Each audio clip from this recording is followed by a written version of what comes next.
இப்போ டிஸ்லெக்ஸியானா என்ன ஐடியா இருக்கா அவனுக்கு? டிஸ்லெக்ஸியானா அவங்களுக்கு ரீட் பண்ணும்போது வேர்ட்ஸ் எல்லாம் ஜம்பிள்டாக இருக்கும்னு சொல்லி எங்கள் அத்தை சொல்லி கேள்விப்பட்டிருக்கேன். அதுக்கு மேலே எனக்கு எதுவும் தெரியாது. மற்றபடி இந்த மாதிரி வந்துட்டு ஒரு சென்டென்ஸோ ஒரு பர்டிகுலர் வேர்டோ அவங்களால கோர்வையாக படிக்க முடியாது. சில பேருக்கு வந்துட்டு அந்த என்ன வாசிக்கிறாங்களோ அது கரெக்டாக வோக்கலைஸ் பண்ண வராது. அதுக்கப்புறமா ஒரு சில குழந்தைங்களுக்கு வந்து மேக்ஸ் கஷ்டமாக இருக்கும். இது எல்லாமே லேர்னிங் டிசபிலிட்டி. சரியா? ஸோ இது ரெண்டுத்துக்குமே டிஃப்ரென்ஸ் இருக்குது. டெவலப்மெண்டல் டிஸார்டர் இருக்கவங்களுக்கு தான் இன்டலெக்சுவல் டிசபிலிட்டி இருக்கும்.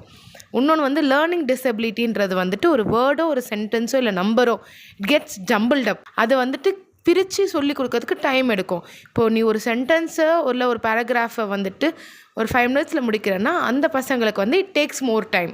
அதை கொஞ்சம் விலாவரியாக சொல்லி கொடுக்கணும்.